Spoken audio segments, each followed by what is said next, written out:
Ça enregistre. C'est parti. Là, j'appuie sur la musique. Et là, c'est Chipar. Waouh. Welcome on board. C'est impressionnant. The BBP 6. Hello everyone. Un truc comme ça en anglais, je sais pas trop. Ah, mais on a Léa Maurice aussi. Bonjour à toutes, bonjour à tous. Qu'est-ce qu'on fait? On est là, le BBP 6, le numéro 6 aujourd'hui. Et on retrouve donc des chroniqueurs. Certains commencent à avoir l'habitude, certaines plutôt, comme Léa Maurice, qui est à ma droite ce jour. Bonjour Léa Maurice. Bonjour. Qui fait toujours de la BD, entre temps tu n'as pas changé, tu es toujours scénariste, tu es toujours... plus là depuis 3 jours. C'est vrai? Ouais. Pourquoi? Parce que c'est Inkyo Store, je sais pas quoi là. Ah non, j'ai pas le temps. Ah, tu n'as pas le temps. Inktober, c'est ça? Ouais. Ah, d'accord, ouais. Non, je comprends rien, je suis un petit peu de loin, j'essaie de... Mais tu as raison, c'est la période. C'est la période, mais d'accord. Pas pour moi. Pas cette année. Pas cette année, d'accord. Trop de travail autrement. Mais quand même, tu as trouvé le temps de venir au podcast. Tu as vu? Ah, merci. Entre deux trucs et merci beaucoup. Et nous avons aussi autour de la table Emma. Emma qui est notre jeune ambassadrice du jour. Emma, comme toutes les autres ambassadrices, tu as 16 ans quoi. C'est ça. Et tu es en première. À Diocante au lycée. Et voilà. Et tu aimes le cinéma? Bien sûr. C'est pas nécessaire pour être autour de cette table. Hein. Non, pas. Bah, vaut mieux. Non, mais je parle pour moi déjà.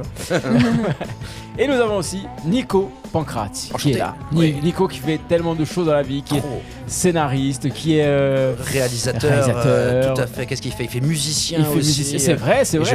Big Fish à l'époque, tu as percé si je puis dire, les soirées Bastiaises, entre autres. C'est ça. Et je fais aussi sex symbole à la retraite d'ailleurs. C'est vrai? Ouais, ça payait plus du tout bien. Donc, il valait mieux arrêter. C'est dommage que vous n'ayez pas l'image parce que vous sauriez de quoi je parle. Il y a l'image. Ah zut, très bien. Il y a l'image. Et la retraite, on fera un podcast sur la retraite bientôt. Ça vient. Ça vient vite. Tout le monde s'en fout. Ouais, tu es pas loin. Qu'est-ce qu'on va... bébé. Putain, là, tu fâtes pas. Attends, j'ai des bruits là. Pampan, voilà, pampan. Non, c'est le bruit du chiaf, faut qu'il devrait partir. Alors, qu'est-ce qu'on fait aujourd'hui? On va débriefer un film que j'ai vu, je crois, avant-hier, et qui s'appelle 20 dieux. 20 dieux, que vous avez vu normalement. Léa Maurice, tu as vu ça? Oui. Tout à fait. Soir. Tu as vu ça hier soir? Frais. Ok. 20 dieux de Louise Courvoisier, me semble-t-il, qui a été en sélection officielle à Cannes. Alors, je ne sais pas, ici, à Bastia ou à Artémin, est-ce qu'il est présenté en compétition ou pas? Non, il n'est pas présenté. Je crois qu'il est en panorama. Alors, il faudrait poser la question à des gens qui le savent. Voilà. Mais alors, Léa Maurice, tu crois, mais Léa Maurice, qu'est-ce qu'elle fait, Léa? Tu dis panorama, mais ça me parle. Effectivement, il est possible sur la section. Ouais, c'est en jaune, donc c'est panorama. C'est panorama méditerranéen, c'est ça? On reviendra sur cette thématique. Ouais. Oui. Il y a des choses à dire. Parce que c'est pas trop méditerranéen. C'est pas tout à fait. Donc, on parlera de ça tout à l'heure. C'est rural. Voilà, Ouais. de la ruralité. Ok, mais alors, bon. Alors, est-ce que quelqu'un veut se lancer pour faire le pitch du film? Est-ce que quelqu'un... Oh, Emma se propose comme ça. Alors, pas du tout, elle se propose pas du tout. Mais je peux le faire quand même. Tu peux faire le pitch. Alors, est-ce que tu peux nous raconter un petit peu l'histoire de ce film? Alors, c'est l'histoire de... Non, c'est pas ça. C'est pas du... Je t'arrête tout de suite. Comment il s'appelle? C'est Toton. Diminutif d'Anthony, c'est ça. Voilà, Toton, qui est un jeune de 18 ans, je crois. Ouais, quelque chose comme ça, je crois. Ouais. Qui habite dans le Jura avec son père et sa petite sœur. Ouais. Et donc son père, il travaille il fait du fromage, je crois, ou quelque chose du genre. Et il est très, très festif, etc. Et est-ce que je peux dire ce qui va se passer? Ouais, dis-le. Un petit peu le plot. Et donc, son père meurt et il doit s'occuper de sa petite sœur. D'accord. C'est ça, Alors, vas-y. Pardon, vas-y. Alors, ta petite sœur, quoi. Ouais. Et du coup, il doit s'occuper de sa petite sœur. Ouais. Donc, il se reprend un peu en main. Parce que le père décède, effectivement. C'est ça. Ouais. Et donc, là... Oui, il va devenir un peu le père de substitution quoi, de cette petite fille au final. Alors quelque part c'est ce qu'il va faire, mais évidemment très très mal, hein, parce que bon, il est jeune et qu'à la base c'est un bringueur, donc forcément une gamine qui doit avoir, je dirais peut-être 9 ans, 10 ans, qui doit aller à l'école. C'est pas simple à gérer, il n'y a pas d'argent, évidemment tout le monde se propose d'aider mais personne ne le fait, donc du coup il va devoir se débrouiller, pour s'occuper de tout ça en fait, effectivement. Est-ce qu'il y a quelque chose qui vous a particulièrement marqué dans ce film? Est-ce qu'on peut dire qu'il vous a touché? Est-ce que quelqu'un veut commencer là-dessus? Déjà sur une impression générale par rapport au film. Est-ce que Léa, je sens que tu te proposes, pas du tout évidemment, non, mais je l'ai trouvé vraiment très bien, sachant que je ne connaissais rien du Jura. Je voulais regarder où c'était exactement. C'est au milieu à droite. Voilà. Mais je connais pas, tu vois, l'accent, le machin. Enfin bref. je connais rien du tout. Et au début, quand le film commence, j'ai l'impression que ça pourrait se passer aussi ici. Hein. Ah ouais, c'est vrai. Les soirées, le truc de village, ça peut être dans le Niol ou c'est pareil. C'est vrai, il y a un truc de ça un peu complètement. Je pense que c'est le comptoir et propre tout. Je pense que c'est la force de ce film d'ailleurs, c'est vraiment ça, c'est que à partir du moment où on n'a pas vécu exclusivement dans une grande ville, dans une métropole ou quoi, on peut s'approprier le truc. Comme le père il chante. Les chansons là, enfin je veux dire ça. C'est vrai, il chante à un moment. Attends, rappelle-moi ça. Au tout début, tu sais, il est dans un bar, ils sont dans un bal de village, enfin dans une soirée, et les chansons, c'est les chansons qu'il y a. Oui, c'est t'as le look coco. Ah ouais. C'est vraiment l'ambiance. Alors quand même. Il y a un défaut dans le film quand même. Ça commence avec la gaufre à Lolita dans cette soirée-là. Oui, putain, c'est vrai. Je pense que voilà, la qualité du film a réussi à faire oublier ça. C'était bien. Une sorte de spot de prévention contre l'alcool quand même. On peut le dire parce que je suis quand même complètement ravagé par l'alcool et par toutes les. Non, le truc comme je disais, c'est ça, c'est qu'à partir du moment où on a vécu en campagne ou en village ou quoi, cette consommation d'alcool que j'ai pratiquée moi-même, il faut pas en parler parce que ma mère écoute peut-être. Mais elle fait 10% de l'audience, hein, finalement. Ma mère, facilement, et puis en poids, c'est plus que ça. Non. Non, donc du coup, c'est ça, c'est à partir du moment où on a eu ces villas, effectivement, on a bu, on a fumé, on a dragué, en étant des fois des gros boulets, des gens un peu. On peut être rustre, voilà, il n'y a pas de souci de ce côté-là. Mais cette personne-là, soit on a pu l'être, soit on aurait pu l'être, soit on connaît quelqu'un qui est comme ça. Voilà, je pense que c'est alors, Emma. Justement, puisque toi, tu es quand même pas si loin de cet âge-là, est-ce que tu as la sensation que ça aurait pu se passer ici? Tu as la sensation que ça aurait pu être tes amis? En vrai, oui, mais ils sont quand même plus grands que moi. Ouais, ok. Mais franchement, c'est une situation un peu... Enfin, les jeunes bourrés comme ça, avec les embrouilles, les mecs sous alcool, enfin... Ouais. C'est fini, vous buvez plus maintenant les jeunes. Non, mais dans les fêtes de village, c'est souvent comme ça. Mais ça finit souvent mal. Donc, ce film, de ce point de vue, on peut dire qu'il est réussi. Tu as trouvé qu'il était vraisemblable, plausible et tout ça. En plus, je trouvais ça vraiment original de parler de la jeunesse agricole un peu. Ouais, c'est vrai. C'est un point de vue qu'on voit rarement. Et surtout, alors pour le coup, le Jura, le Doubs et ces régions-là, en fait, moi, la mère de mes enfants, donc Céline, qu'on embrasse, qu'on salue, est originaire du Doubs. Donc vraiment... donc j'y suis allé pas mal de fois, voilà, mes enfants sont à moitié de là-bas aussi, donc j'y suis allé pas mal. Et alors cet accent, cette manière d'être dans la vie, c'est absolument ça. Si je vous raconte une petite anecdote, Céline va peut-être rire en écoutant, mais je me suis retrouvé un soir dans une ferme, donc avec des amis à elle. Et puis alors, on a parlé tracteur toute la soirée. Alors évidemment, moi... spécialiste de tracteur. Alors évidemment, énorme spécialiste de tracteur. Bon, j'ai essayé de glisser des mots de temps en temps, de choses que je connaissais pas vraiment. Et puis l'alcool les dents, voilà, je me suis lancé moi aussi à dire que je préférais ce modèle-là plutôt que celui-là. Tu sais, en plus, quand on vient de Corse, il faut toujours donner l'impression qu'on est spécialiste de la terre, parce que sinon on se sent... Absolument. Alors tout ça sur une musique, alors, sans mentir, sans exagérer, c'était ACDC, Highway to Hell à fond. Peut-être qu'ils l'ont mis une quinzaine de fois. C'est magnifique comme scène. Non, vraiment, c'est une scène. Voilà, donc j'ai eu la sensation de revivre ces moments-là. Alors, je me sentais un petit peu quand même en minorité. Je me sentais pas tout à fait en adhésion avec ce qui passait. Mais là, j'ai vu ça dans le film et j'ai senti vraiment... Ah oui, c'est ça. J'ai dit, non, vraiment. Parce que c'est la question que je me posais. C'est absolument réussi. Vas-y, excuse-moi, Emma, tu veux dire un truc? Mais c'est parce que sûrement les acteurs, c'est leur vrai métier de base. Enfin, s'ils sont pas vraiment acteurs professionnels. Ouais, mais tu peux jouer et jouer mal aussi, tu vois, je veux dire, et dire, tu vois, et là, je les ai trouvés complètement touchants et c'est extrêmement juste. Ça, je suis très d'accord, effectivement. C'est vrai que ça arrive dans le temps qu'il y a des castings un peu sauvages qui soient faits et qu'on donne des rôles importants à des personnages qui ne sont pas des comédiens professionnels. Des fois, c'est heureux, des fois, c'est malheureux. Là, ce qui est incroyable, c'est que c'est un premier long métrage, donc ça veut dire qu'on n'est pas encore normalement en pleine possession de ses capacités sur un choix de casting. Et je trouve, on était d'accord, on discutait un peu tout à l'heure, il n'y a pas d'erreur. Tout le monde est juste, on est dans quelque chose de très très réaliste. Ils sont dans leur rôle en fait. Beau tour de force. Non, vraiment très chouette. Après, alors. Donc, si on continue un petit peu l'histoire, quand même, c'est que puisque problème d'argent, ça se passe plutôt galère, etc. Faire les courses, enfin, ils savent pas trop faire les courses. On voit la dureté, effectivement, de la vie rurale, parce que très souvent, on la représente pas non plus beaucoup dans les films, cette vie rurale, et sa dureté, on en parle de temps en temps dans les médias quand il y a des manifestations qui se font. Mais effectivement, on se dit comment fait un gamin comme ça qui n'a pas de travail pour survivre au village, même au village. Avec sa petite sœur aussi. Avec la petite sœur, et ils vendent énormément de choses dans la ferme, et les tracteurs sont vendus, tous les éléments pour faire du fromage, sauf quelques-uns, sont vendus aussi. Et il va avoir cette idée, c'est pas la fin du film du tout, donc c'est pour ça qu'on peut en parler, mais il va avoir cette idée de lui-même faire du fromage du comté.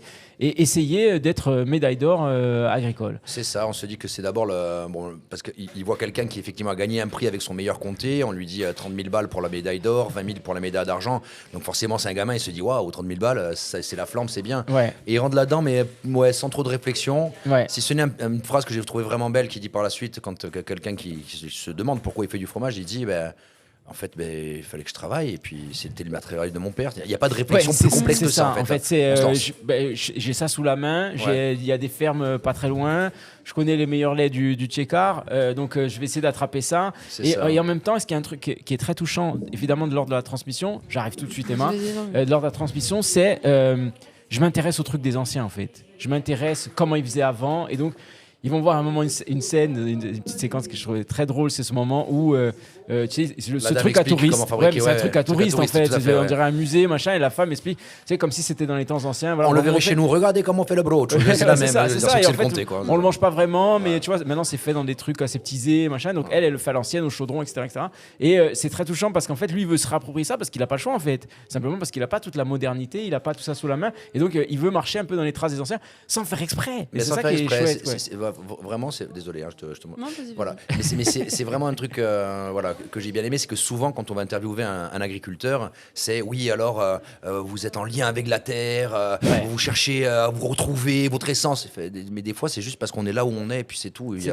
On a une fonction à remplir. Moi-même, entre autres choses, j'ai aussi travaillé la terre pendant 3 ans. J'ai fait beaucoup de choses très très bizarres, mais c'est vrai que ça engage parce que c'est du vivant, parce que ça donne il y a une responsabilité, il y a une notion qui touche à la tripe véritablement quand on travaille à la terre, mais qui n'est pas forcément une réflexion, c'est juste une sensation. Comme on une le fait évidence, parce que c'est évident, exactement. Qu'est-ce que tu voulais dire, Emma ? Je voulais dire que j'ai vu aussi un peu, il cherchait un objectif pour garder les pieds sur terre un peu. C'est pas forcément le fait de... Enfin, il voulait gagner le concours, mais c'était aussi une manière d'avoir un but. De donner un sens. C'est vrai, parce qu'en fait, il se lève le matin, il sait pas quoi faire. C'est vrai, ça. Non mais tu as raison, c'est-à-dire qu'en fait, il va vers l'évidence, comme on disait, c'est-à-dire il y a ça autour de moi, je vais faire ça, et puis il y a une manne d'argent, enfin, c'est une espèce, mais ça se fait de manière subtile, sans exagération, il n'y a pas d'effet de réalisation. C'est très fluide, enfin, donc une vraie réussite cette histoire quand même finalement, hein. Non, je sais pas. Ça marche très bien. Non, on est juste emmerdés, on sait pas, on aimerait bien critiquer, mais... non, mais moi je peux dire beaucoup de choses vraiment bien. Par exemple, une originalité qu'on voit rarement en fiction, surtout sur une première œuvre, il me semble, c'est que très souvent, quand on suit un personnage, on a envie de le voir évoluer, se transformer, devenir quelque chose, évidemment quelque chose de positif, et on finit heureux, on est content, on a fait notre catharsis et on rentre à la maison et on mange la soupe. Là, ce que je trouve vraiment très très fort, c'est que finalement, enfin ma sensation, le personnage qu'on a au début n'est pas si différent que ça du personnage qu'on a à la fin. Ouais, c'est vrai. C'est un peu le même gars, mais il y a un truc énorme qui a changé. C'est-à-dire, la mort du père ne le change pas radicalement, le fait de se mettre à travailler ne le change pas radicalement, ça reste un peu le même individu, sauf que bizarrement, il va changer des choses dans sa façon de se comporter, mais c'est vraiment ce que je me suis dit en sortant, je me suis dit finalement, c'est pas l'endroit où on est, et c'est même pas des fois ce qu'on est, c'est ce qu'on fait en fait, qui peut nous changer. C'est vrai. Véritablement. Et j'ai trouvé que ce personnage-là était là, et du coup, j'ai eu l'impression de suivre une évolution sans qu'elle le soit, et c'est ça, en fait, peut-être la vie de la Terre aussi. Le travail de la ruralité, c'est tout change et rien ne bouge finalement. C'est vrai. Alors attends, justement là-dessus, je rebondis. Tu voulais dire un truc, Emma ? Oui, par rapport à la mort du père. C'est un peu de sa faute s'il est mort, son père. Parce qu'il était bourré. Donc, et il a quand même dit... Enfin, son fils lui a dit de rentrer chez lui et il l'a mis dans la voiture. Et il s'en est pas voulu après. Enfin, en fait, c'est vrai que c'est pas du tout exploré, ça. Même à l'enterrement, ils n'avaient pas l'air... C'était pas très marqué. Alors moi, j'ai trouvé ça... Je le dis, mais parce que je le ressens. J'ai trouvé ça quelque part logique. C'est-à-dire, en gros, ce sont des gens qui boivent, quel que soit l'âge. Le film commence quand même avec Toton, avec tout le monde qui l'acclame. Allez, à poil. Le type, il boit, il fume des clopes, et il se retrouve à poil devant tout le monde. Donc, il y a un esprit festif comme ça que je suis assez vieux pour avoir connu. C'est-à-dire, je ne devrais pas le dire dans un micro parce que ça peut être écouté, mais quand on dit effectivement, il ne faut pas prendre la voiture en ayant bu, oui, c'est un fait. Mais comme disait l'autre, boire ou conduire, il faut choisir, mais il faut bien rentrer à la maison à un moment ou à un autre. Et moi, plus d'une fois, je fais partie de cette génération. J'ai grandi sans ceinture de sécurité dans la voiture. J'ai grandi avec, on a bu plusieurs verres, c'est pas très grave. Et je pense que dans leur état d'esprit, vu comme ils sont, c'est pas grave en fait. De la même façon que, vous avez remarqué, régulièrement, il conduit la moto, il met pas son casque. Non, c'est vrai. Il y a une espèce de liberté par rapport à ça, presque d'inconscience. C'est un autre monde. Justement, je rebondis par rapport à ça parce qu'il y a quelque chose qui m'a marqué dans le film et qui justement est pas si marquant alors que ça devrait l'être. C'est le rapport à la violence dans ce film. Parce que c'est quand même pas mal violent. C'est-à-dire qu'à un moment donné, le mec se fait tabasser, l'autre il se fait retabasser, l'autre derrière il attrape et lui il va le truc. À un moment donné, les autres ils vont attraper les autres. C'est des gangs en fait de ruraux. C'est ça, mais comme ici, tu vas à la foire du Niol où je pense qu'à tout instant il peut y avoir une baston et que le type qui se sont bastonnés la veille, le lendemain ils boivent un coup ensemble aussi bien. Imagine, tu es à Paris comme ça dans tes petits mocassins, tu vois un truc comme ça, tu es peut-être hyper. Non mais c'est vrai. Ça peut être perturbant pour un métropolitain, c'est possible. Non mais parce que nous ça nous paraît évident, mais cette espèce de castagne permanente où le rapport à la violence est beaucoup plus évident et beaucoup plus là. Et puis en fait c'est pas grave. Le mec se fait casser la gueule, c'est pas grave. Enfin, tu vois, mais il y a ça, c'est vrai que c'est marrant, quoi.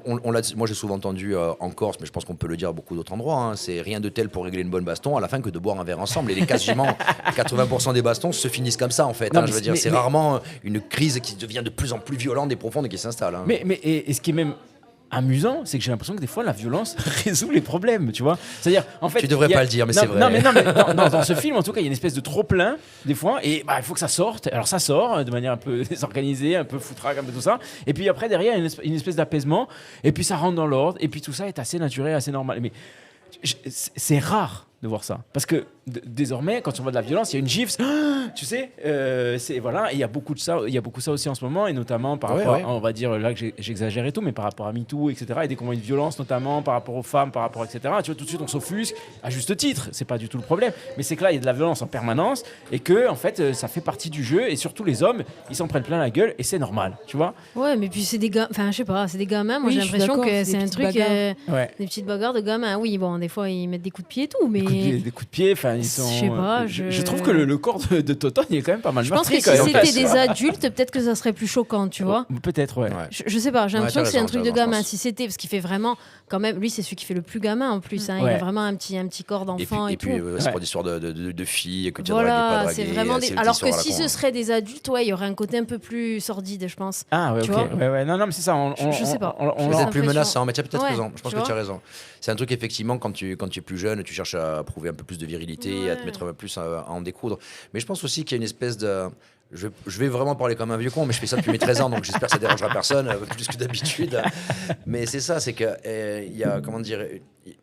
Tu le disais tout à l'heure, mais de plus en plus des choses qui nous semblaient naturelles, il fut un temps, ou semblaient normales, on va dire. Bah ouais, parce que dans les films des années 70-80, les bagarres, il y en avait à tous les... évoluent naturellement avec le temps, et des fois, évidemment, que c'est pour de très très bonnes raisons. Mais c'est vrai que des fois, on peut avoir tendance à penser que ça peut fragiliser l'observation en se disant, mon Dieu, il se passe ça, ça devrait pas se passer. Juste une petite anecdote, une fois, quelqu'un de ma famille me disait en l'an 2000, mais on est en l'an 2000, il devrait plus y avoir de guerre. J'ai dit, mais c'est-à-dire, il y a une date de péremption sur la guerre, c'est comme un yaourt, à un moment, il n'y a plus, tu vois. Non, malheureusement, la violence existe, elle fait partie du monde, c'est bien quand elle n'est pas là, mais c'est quand même naturel qu'elle puisse exister. Et c'est ça que je trouve assez intéressant dans cette vision de la ruralité, c'est de dire, bah oui, c'est violent, mais c'est comme ça. La vie l'est, en fait. Et pour le coup, c'est un film de femme aussi. C'est-à-dire que c'est un regard féminin sur tout ça. Alors, j'ai regardé un petit peu d'où elle vient, et effectivement, Louise Courvoisier est du Jura, donc c'est quelque chose certainement qui là aussi est empreint d'une certaine vérité et tout ça, quoi. Et on en parlait la dernière fois avec l'histoire de Jean-G. Colonne et de Julien Colonne, donc par rapport au film de Julien, et on se disait, je me suis fait engueuler parce que oui, mais ce point de départ-là, etc. Moi, il me semble essentiel, central d'être dans ce bain-là, en fait, pour pouvoir raconter une vérité aussi.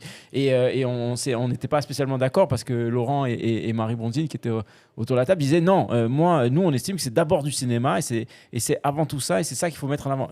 J'estime pour ma part que le point de départ, comment dire, le bain dans lequel on est, il est éminemment central et indispensable pour aussi... Alors, après, on peut s'immerger aussi, aller dans des choses qu'on ne connaît pas forcément, dans lesquelles on n'est pas né, mais quand on y est né, la qualité de l'observation, c'est autre chose quand même. Moi, il me semble évident qu'on peut... Ça bascule sur autre chose. Mais on peut faire du cinéma et parler de soi, et je pense qu'il est même un peu important de parler de soi. Je vais citer Martin Scorsese, qui est quand même pas un nain en cinéma, et qui donne le conseil suivant aux réalisateurs ou aux scénaristes. Parler de vous, c'est encore la chose la plus originale dont vous pourrez parler, et que vous connaissez le mieux, donc c'est un sujet. Après, c'est sûr, on va dire, oui, mais alors si tu fais Star Wars, on parle de toi. Oui, tu peux parler de toi en faisant Star Wars. C'est pas parce que tu fais des planètes qui explosent que tu parles pas de quelque chose qui te touche personnellement. Il faut mettre de soi à l'intérieur. Et je pense que c'est pas pour rien que cette réalisatrice a réussi à mettre autant de vérité dans toute cette histoire. Et tu disais tout à l'heure, c'est un film de femme. C'est bizarre, parce que je ne pensais pas tout de suite à la réalisatrice. Je pensais à la comédienne qui joue le rôle de Marie-Lise, qui apparaît un peu au milieu du film. Ouais. Je pense que c'est peut-être le personnage le plus fort de tout le film. Alors il faut que je vous explique un petit peu. Alors, décris-nous un petit peu Marilyn, c'est ça? Marie-Lise. En fait, c'est une jeune fille qui, elle aussi, toute évidence, est orpheline, vu qu'elle s'occupe de l'exploitation de ses parents dont elle a hérité. Amusamment. Encore les ravages de l'alcool, peut-être. Mais d'ailleurs, son frère est un des gars qui s'est battu avec Toton au début du film, donc il y a cette relation-là qui est établie. Et en fait, c'est une fille qui peut avoir l'air un peu rustre, un peu bourrue, et qui a, on va dire, ce charme paysan qui semble pas forcément évident tous les jours, mais en fait, elle peut être réellement magnique. En fait, véritablement, elle peut dégager quelque chose de fort. Et elle travaille, elle est dure au travail, elle est dure à la terre. On voit qu'elle a ce côté un peu rustre comme ça. Et Toton y va au début en se disant, ouais, je vais lui voler du fromage, du lait pour réussir à faire mon fromage. Et puis au passage, il y a d'autres choses qui commencent à naître entre eux. C'est vrai que j'ai l'impression qu'il est un peu happé par la tendresse de cette femme, tu vois. Il est un peu happé par ça, parce qu'elle lui donne un peu de tendresse, mais c'est sa manière à elle de donner de la tendresse. C'est pas une tendresse comme ça. C'est vraiment tout sauf cliché. Même sa réaction quand elle apprend qu'il lui volait du lait et qu'il l'avait un peu utilisé, elle réagit vraiment à sa manière et pas d'une façon auquel on pourrait s'attendre. Ouais. Il y a quelque chose de... Mais je sais pas si vous êtes d'accord, il y a quand même quelque chose de la tendresse dans cet ordre-là. Même entre Toton et sa sœur. C'est-à-dire comme... Mais c'est vraiment... Alors... Ouais, mais c'est la tendresse du non-dit. C'est tendresse du rural. On le dit pas nécessairement. Tu sais, je veux dire, bêtement, au début, la relation entre Toton et Marie-Lise, je me suis dit... Ils s'envoient en l'air, mais ils s'en foutent, tu vois. Parce qu'il faut aussi, tu vois. On fait ça, on passe le temps, tu vois, c'est pas trop. Et on dirait presque d'abord, on donne sa chance à la bête, et puis au fur et à mesure, on se dit que peut-être pourquoi pas, parce que finalement, il y a quelque chose qui peut naître, on sait pas trop. Mais tu sais pas si c'est du coup une espèce de pudeur mal placée.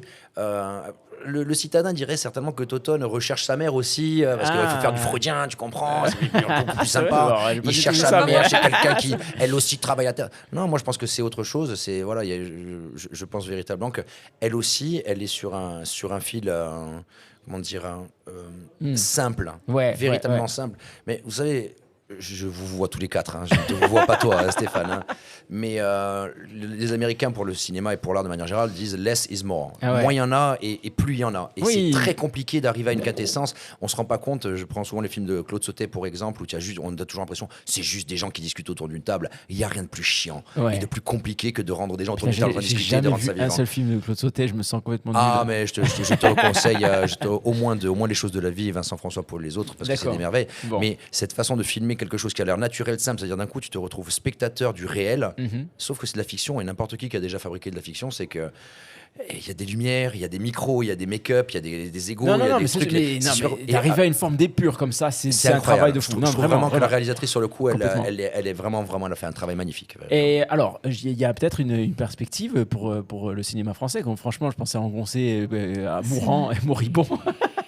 Mais là, si ce cinéma français s'oriente vers son territoire, commence à essayer de comprendre un petit peu, finalement, qu'on ne regarde pas les différences comme systématiquement comme quelque chose des problèmes, en fait, mais plutôt comme des richesses de son territoire, je parle déjà, ça peut devenir assez intéressant d'aller vers ça, je pense, parce qu'en fait, il y a une diversité de points de vue qui peut nous sortir de ce parisianisme, centralisme, en tout point dégueulasse, et qui nous, franchement, la plupart du temps, nous emmerde. Et là, je trouve que se décentrer un peu, finalement, aller dans la périphérie, je trouve qu'on peut peut-être voir un cinéma français qui peut être intéressant.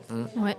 Moi, je sais pas pourquoi, ça m'a fait penser. Alors, c'est peut-être l'acteur, ça m'a fait penser à Xavier Dolan. Ouais, ok. Ouais, c'est un peu. Pour le comédien, c'est possible, mais même la lumière un peu. Un peu. Tu vois, ce cinéma un peu du réel où, je sais pas, Mommy ou des trucs comme ça, où l'acteur principal, ce truc un peu, même la façon dont c'est filmé, je sais pas, un truc un peu réel, un peu. Mais ça peut aller jusqu'où alors ça, ce film par exemple? Vous pensez ça peut aller César, ça peut aller loin, ça peut. Moi je lui souhaite en tout cas, je lui souhaite clairement comme pour une première œuvre ou peut-être même comme une révélation, peut-être. Et honnêtement, j'ai pas vu tous les films qui sont sortis cette année, mais je sais que franchement je pourrais le mettre haut. Maintenant juste pour faire une petite virgule sur ce que tu disais, oui, le cinéma français peut se reposer la question, mais une question qui est souvent posée ici, c'est le cinéma corse. C'est qu'est-ce que le cinéma corse? Est-ce qu'il y a un cinéma corse? À quoi il ressemble le cinéma corse? Et c'est vrai qu'il n'est pas vraiment tranché. Tu as envie de dire, mais ça peut être ça, peut-être, le cinéma corse. C'est un cinéma qui est rural quelque part et qui parle de nous, qui parle. Mais je parle un peu de moi, j'aime pas ça, mais je vais le faire quand même. Donc je réalise une série qui passe sur Viasté, là, qui s'appelle Paez, et qui parle de gens du village. Alors c'est de la comédie évidemment, ça n'a pas quelque chose de réaliste, mais c'est vrai que, enfin, même si des fois oui, parce qu'on est un peu bizarre et drôle sans faire exprès, mais ce qui se passe dans un village ici peut se passer dans un millier de villages, non seulement en France, mais même ailleurs. Parce que la structure du village, la façon de raisonner en ruralité, je veux dire, va discuter avec un paysan hongrois ou mongol, je pense qu'il peut être aussi taiseux que quelqu'un de Castaniche. Mais alors, c'est-à-dire qu'en fait, quand on aura dépassé, et peut-être qu'on l'a fait là avec avec le royaume de ça y est, on aura peut-être. Non, mais bien sûr, peut-être ça y est, on a peut-être fait, on a eu peut-être le film ultime sur la mafia, tu vois. Non, j'exagère, je fais exprès parce que. Je l'espère parce que. Il y en a qui vont pas être contents. Mais alors, je vais le dire parce que j'ai cru comprendre qu'une personne à cette table avait pas mal dit l'autre jour. J'avoue que moi, je fais partie de ces personnes qui, oui, le film de mafia, c'est très sympa, c'est dynamique, c'est cool, il y a des gens il y a des guns et puis. Mais à un moment, tu vas te dire, il y a d'autres choses aussi. Non, mais et ça pourrait être sympa de tourner autour d'autres choses. Donc voilà, je suis tenté de dire, je vais pas reprocher à Coppola d'avoir fait Le Parrain et de parler des mafieux italiens, mais à un moment, les 45 films qui sont sortis derrière, tu vas te dire, c'était pas forcément la peine de tous les faire. Faites-en un bien déjà pour commencer. Et apparemment, ce qu'on m'a dit du Royaume, c'est que c'était vraiment une réussite. Donc voilà. Alors je me dis, ça y est, peut-être que derrière, certains auront des complexes. Peut-être que dans le Jura aussi, il y a la mafia. Comme partout. On n'en parle pas là. J'y suis allé, la mafia du Jurassienne. Tu l'as pas senti. J'ai pas senti dans l'eau doux. Mais ça veut dire qu'il y en a une peut-être. C'est quand tu la vois pas, c'est qu'elle est là.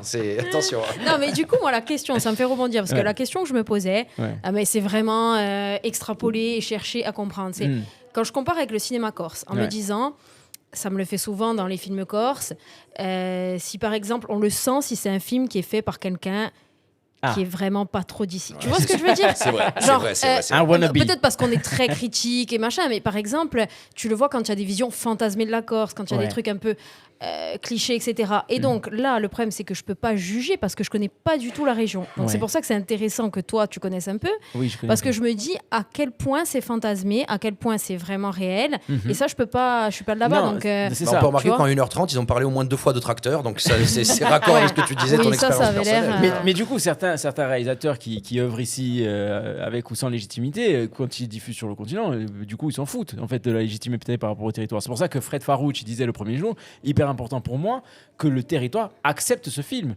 Et on peut le comprendre aussi, tu vois, d'être accepté par les siens, tu vois. Mais je pense que Fred Farouch, que j'ai rencontré 2-3 fois il y a fort longtemps, est quelqu'un de suffisamment intelligent et pertinent pour avoir cette observation-là, effectivement. Même s'il est ajaxien. Et ouais, mais je l'ai rencontré en Balagne, donc je pense qu'il était j'ai cru qu'il était d'ici en fait. Quand je dis d'ici, je veux dire de Corse, évidemment. J'apprécie. Ok. Non, mais c'est vrai, j'aurais aimé connaître, tu vois, enfin, savoir comment il a été reçu là-bas. Pour moi, ça a l'air hyper réaliste, hyper authentique. Mais je pense que ça l'est. Franchement, je pense que c'est très juste. C'est intéressant de savoir, tu vois, les gens, comment il a été reçu. Mais vu qu'ils sont tous quand même amateurs, enfin, je pense que ça, c'est alors, juste. On retranche rien du film. Emma, il n'y a rien qui t'a déplu dans ce film-là. Vraiment, c'est un sans faute, c'est parfait. Alors, peut-être juste la scène de l'enterrement et le rapport avec le père. Ouais. En vrai, tout le film, après, ça m'a pas dérangé. Mais sur le moment, j'ai trouvé ça un peu dommage de pas exploiter. Mais après, en fait, avec le film, ça se comprend qu'ils n'aient pas exploité cette piste. Tu vois, par là, on ressent pas de tristesse, pas de... Ouais, voilà, c'était un peu... C'est comme si ça lui passait dessus. En fait, comme c'était ça, un événement déclencheur du film, mais qui ne... pas dessus. Ouais, voilà, c'est ça. Qui après n'a aucun... Ouais, je trouvais qu'il y avait un peu ça aussi. C'est marrant, je rebondis sur le film de Fred Farouch, mais je trouvais qu'il y avait un peu ça au début. C'est-à-dire, c'est les mafieux qui viennent au début, puis très rapidement, le mafieux vient et meurt. Et je trouve que ça allait pas assez loin, mais des fois, on est un peu frustré, mais en même temps, c'est un déclencheur aussi. Enfin bon, voilà, tu vois. C'est vrai que la mise en lumière sur un déclencheur d'une fiction, en général, il faut y passer du temps, ne serait-ce que pour que le spectateur puisse ressentir l'émotion dégagée. Après, je sais pas, est-ce que la simple fait de perdre le père n'est pas déjà suffisant en fait pour ressentir une émotion? Je sais pas. Oui, non, c'est vrai que le truc, c'est que le comédien, lui, ne nous amène pas à le ressentir comme on pourrait le ressentir. Mais je pense que c'était voulu, non? Je crois. J'ai l'impression que c'était vraiment... Parce que déjà, leur relation, elle était quand même très spéciale, très distante. Donc, et d'ailleurs, il y a quelques moments dans le film où les copains, ils essayent. Enfin, une fois, il y a un copain, si tu veux parler de ton père, d'ailleurs.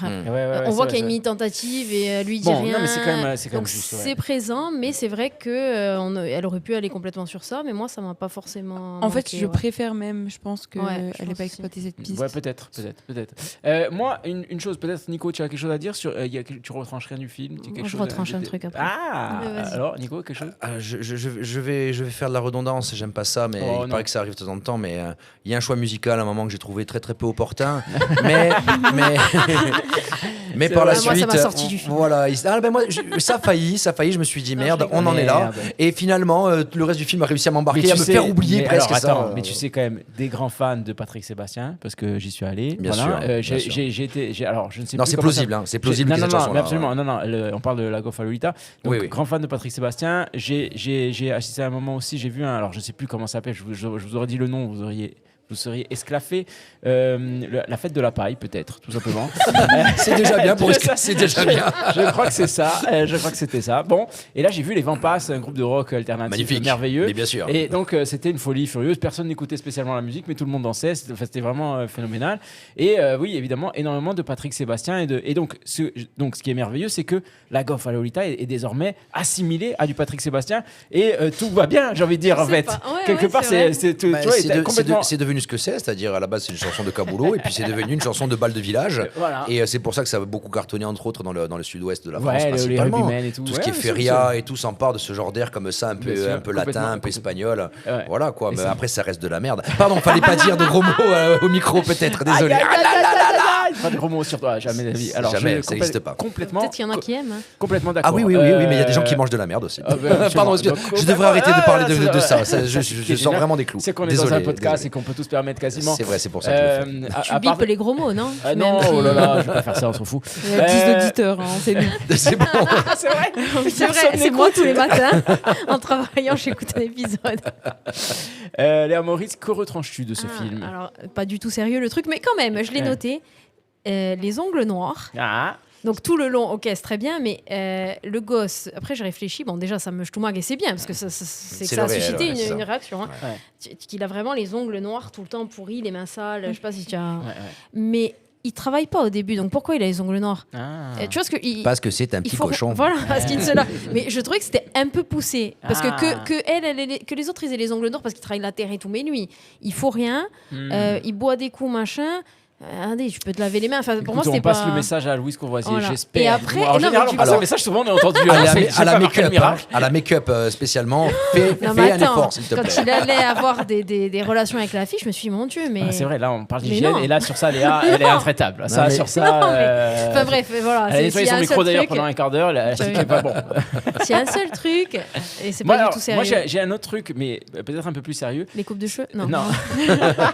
Parce que c'était une question.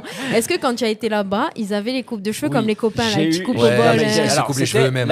La coupe mulet, un qui s'appelait. Non, mais mulet, maintenant, c'est la mode. Non, mais c'est ouf. Mais moi, j'avais presque le mulet. Il y a le mulet travaillé et le mulet, comment dire, le mulet où tu regardes, tu te dis, celui-là au Moyen-Âge, il se l'était déjà fait comme ça. Tu vois, c'est vraiment cette tendance-là. C'est vrai, c'était Godefroy de Montmirail. C'est Jean Reno dans Les Visiteurs. Ouais, là, ça sent plutôt t'as des ciseaux, t'es coiffeur. Voilà, je crois que c'est. Voire même, t'as un truc pour couper la laine du mouton, t'es coiffeur quand même. C'est bon, ça, je pense qu'on est là. Non, mais c'était quand même coupé bien droit, c'était net, hein, ce qu'ils avaient. Non, mais c'était plutôt travail. Alors, il y en avait un qui avait ça, putain, j'ai plus son prénom. Si j'avais eu son prénom, vous auriez ri aussi. Extraordinaire. On l'aurait appelé, tu sais. Non, mais j'aurais fait un visio avec lui, ça a été extraordinaire. Oui, tu veux dire, Emma? Non, dans le film ou non, il y avait je parlais de la coupe du Mélec que j'ai vécue, qui était là à côté de moi, mais je me souviens plus du prénom. Putain, elle m'engueulerait. On aimerait bien qu'elle soit là, cette personne. Non, mais elle a un prénom genre Ferréole, tu vois, mais c'était hyper intéressant. Vraiment, le prénom était vraiment sympa. Je retranche quelque chose, moi. C'est-à-dire, c'est le rapport à l'argent, parce que je trouve qu'il est vraiment très présent au départ. Et puis plus ça va, et même s'il faut rien. Ouais, finalement, il se démerde sans thune. C'est vrai qu'il mange des pâtes. Non, mais il se fait virer de son job. Il n'arrive pas à être champion tout de suite, ou peut-être jamais, mais l'argent, ça devient plus trop un problème. On oublie cette histoire d'argent. C'est vrai que c'est un besoin de survie au début, effectivement, et qu'on met un peu ça de côté, parce que finalement, il continue à vivre sa vie, il fait ses expériences sur son fromage, il continue à faire... Effectivement, il n'y a pas de thune qui rentre. Ouais. C'est ça. Je me suis posé la question aussi. Moi aussi. Ouais. Mais après, une petite sœur, vu qu'il a vendu les trucs, je sais pas. Oui, peut-être, c'est vrai. Mais à un moment, il y a un petit rappel. À un moment, ils font les poubelles, j'ai l'impression, vite fait. Lui et sa sœur. C'est vrai. Ils font les poubelles. Mais c'est hyper, ça dure. C'est très très court. Mais je crois que c'est possible qu'il y ait un lien avec ça. Ouais. Je pense, à moins qu'ils cherchaient des. Non, mais voilà, je me suis. Non, mais tu as raison. C'est peut-être ça, mais en tout cas, c'est vrai que oui, c'est moins. En tout cas, c'est moins préoccupant. Ce qui est plus préoccupant, j'ai l'impression, c'est la relation entre lui et ses amis, lui et la fille. Après, ce qui est pas mal d'ailleurs. Mais c'est pas bête. C'est vrai qu'une petite virgule sur genre, il a au moins droit à une petite compensation, une petite pension, j'en sais rien, de 400 balles par mois, rien. Histoire de manger les pâtes, tu vois. C'est vrai que ça pourrait rapporter un petit truc en plus. Mais bon. Il a rien livré à lui-même et qu'il a la petite sœur, machin truc. Bon, après, par contre, j'étais inquiet sur l'histoire, le rapport à l'école et tout ça. Et ça, c'était vraiment très bien géré. Ils doivent l'amener à l'école et machin. Et un jour, il dit non, mais alors aujourd'hui, il faut que je t'amène. Il est complètement éclaté aujourd'hui. Non, aujourd'hui, c'est dimanche. Ah, ça va. Donc, moi, j'ai eu peur qu'il y ait les services sociaux qui débarquent. J'ai eu peur. Non, mais c'est vrai. Non, mais moi, j'ai cru qu'on allait oublier l'école, en fait. Alors que c'est quand même un truc du quotidien. Oui, moi aussi, au début, je me suis dit, est-ce que c'est les vacances scolaires ? Parce qu'au début, on ne sait pas. Et puis, en fait, en direct, il l'amène à l'école. C'est quand même bien senti, super bien écrit. Là où je trouve que ça mène sur un imaginaire collectif possible, c'est moi je peux imaginer, parce que je vis pas en village, on peut imaginer que s'il y a une école communale qui permet de plusieurs enfants d'y être en même temps, on peut imaginer que dans cette salle de classe, il y a plusieurs âges représentés, des gamins de 8, 14, 15, et que des fois l'horaire, c'est pas... Je pense qu'il y a un peu ce côté-là qu'on nous dit au travers de ces petites... Et c'est bien fait, c'est subtil. Alors, dernière chose, un petit peu polémique sur le Festival Arte Mort, parce que même si voilà, je me pose la question parce que ce film est quand même au panorama méditerranéen. J'ai vu ça. J'ai discuté un peu avec les personnes du festival et on m'a dit oui, mais c'est la France. Bah oui, mais non, pardon. C'est pas la Méditerranée. Alors là, pour le coup, panorama méditerranéen, tu vérifies les en même temps, que je me trompe pas, parce que je trouve que je vais avoir complètement couillon. Mais on l'a vérifié tout à l'heure alors, aussi. c'est un excellent film, ravi de l'avoir vu, qu'il soit présenté. Est-ce que c'est la bonne case? Alors, c'est pas une question de case, parce que je crois qu'il n'y a que ça, en fait. Moi, depuis que j'ai vu... C'est un festival de films sur la Méditerranée. Moi, je l'aurais... Ah oui, c'est vrai. Donc, je l'aurais mis en compétition, mais c'est pareil. Non. Du coup, on le met quand même... rural. Après, je te dire que depuis qu'on a reçu l'Australie dans l'Eurovision, tout est possible. Je veux dire, l'Australie, c'est pas la porte à côté. Alors, peut-être qu'ils ont pris modèle sur leur... Mais alors, pourquoi pas le Qatar, l'Arabie Saoudite en Champions League, tu vois? Alors, alors, vraiment, ça me pose question. Mais tous les ans, en fait, j'ai l'impression que tous les ans, on se fait la réflexion parce que les films français sont considérés comme méditerranéens. Ils les mettent. C'est pas méditerranéen. Alors, le Jura surtout. Non, mais alors moi, je vais dire à Céline qu'elle est méditerranéenne. Le Jura, c'est la terre d'été. Mais alors, du coup, qu'est-ce qu'on fait dans ces cas-là? On n'est pas content, on le dit, on se manifeste ou alors on s'en fout? On en parle dans un podcast, on fait genre on est très, très, très énervé, puis après on va manger une pizza. Après, s'il n'était pas passé, on l'aurait jamais vu. Enfin, moi, je l'aurais jamais vu ce film. Moi, je suis content.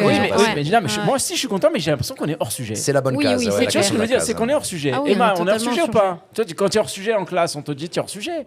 Franchement, oui, mais après, on s'est un peu retrouvé dans certains éléments comme les fêtes de village, etc. Mais ça reste quand même le Jura, quoi. C'est pas la Méditerranée. Ça n'a rien à voir avec le Mohican ou les lettres siciliennes qui parlaient de la mafia en Sicile et en Corse, quoi. D'accord. Donc, après, ça faisait du bien juste de pas parler de la mafia pour une fois. Ouais, je suis d'accord. Alors, mais c'est vrai, du coup. Non, et puis de pas avoir un drame hyper lourd. Oui, c'est ça. En fait, c'était parce qu'au final, simple mais il y a un drame lourd. Il y a un drame lourd. C'est quand même des histoires d'orphelins, tu vois, je te dis. Oui, non, mais c'est pas abordé avec pathos, avec mon Dieu. C'est vrai. C'est ça qui est magnifique pour une fois. C'est abordé simplement et c'est presque. Il y a presque un. Je veux pas dire c'est pas une comédie dramatique, mais je veux dire c'est presque léger comme une comédie. Une forme de légèreté dans le drame. Tu sors de là, tu es pas en dépression, alors que beaucoup de films. Le truc c'est qu'on peut imaginer. Beaucoup du festival surtout. J'imagine. Toi tu en as vu plus que nous. Ouais.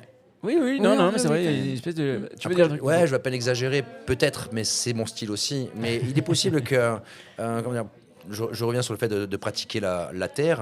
Quand vous élevez des agneaux, par exemple, un jour vous en tuez un parce qu'il faut les tuer en fait. De toute façon, vous élevez des poules, un jour vous les tuez parce qu'il faut les tuer aussi. Vous avez 18 chats qui sont nés, vous pouvez pas toujours les garder. Enfin voilà, bref, ce que je veux dire par là, c'est qu'il y a un rapport à la mort quand on vit dans un monde agricole et rural qui est peut-être plus accepté aussi que quand on est citadin où la mort est quelque chose de parfois plus difficile à encaisser. Quand on a une distance par rapport à ça, la personne qui vit en ruralité a une acceptation de la mort comme cycle logique. Ce qui est le cas quand même à la base évidemment, mais ce qui plus on est plus on est rural, plus on est urbain et peut-être que moins on a de sens par rapport à ça. On voit pas les choses mourir. Et moi je sais la mort tu la côtoies en fait au quotidien. C'est ça fait partie du game. Il y a un velage à un moment donné, donc une vache qui met bas. Exactement, ça naît et ça meurt. Et ça naît, ça meurt et ça le veau aurait pu mourir. Il est né, on le retrouve après, etc. Mais effectivement, ça aurait pu faire partie de Ça fait partie en tout cas de la ruralité, effectivement, et on l'accepte. Et on n'est pas non plus dans le oh, la veau il est né, c'est tellement mignon. Bah, c'est un veau il est né. C'est ça, il prend le carnet. On fait 30 ans dans l'année, c'est bon, merci. C'est ça, tu vois. C'est complètement réaliste et pertinent. D'ailleurs, je me demande comment. Enfin, est-ce que c'était vraiment une vraie séquence? Ouais, c'était une vraie séquence, parce que je me suis dit, c'est impossible de. Ils ont attendu. Ils ont dû attendre pile poil. Et du coup. Quand tu vois les. La comédienne Marie-Lise fait quand même elle-même véler la vache. C'est son travail de base. C'est elle qui. Tu le vois, le sort. C'est une séquence complètement cinglée. Ouais, c'est clair. Vraiment. Ils ont dû attendre vraiment. C'est qu'une surprise. C'est fou. C'est une surprise. À moins qu'ils aient eu 3-4 vaches qui étaient prêtes à.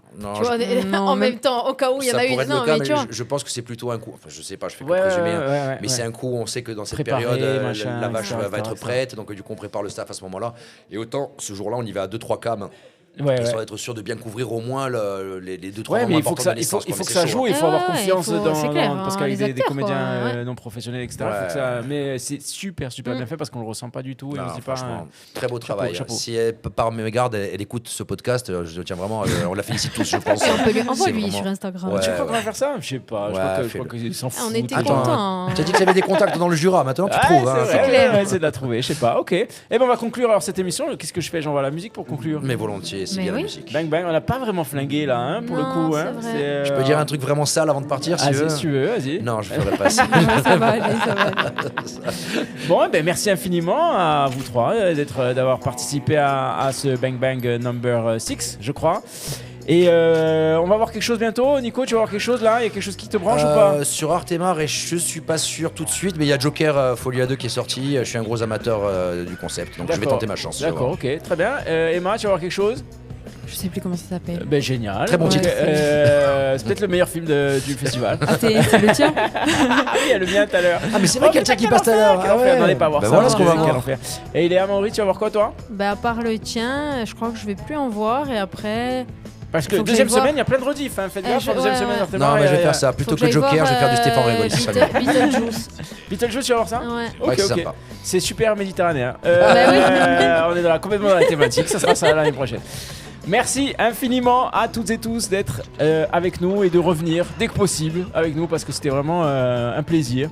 Et des fois, vraiment, je le pense pas, mais là, je le pense. Donc, on dira ça aux autres. Ils seront contents. Ils vont écouter. Je vous embrasse infiniment. Merci. Gros bisous. À la prochaine. Ouais, tu vois, il n'y a pas eu de.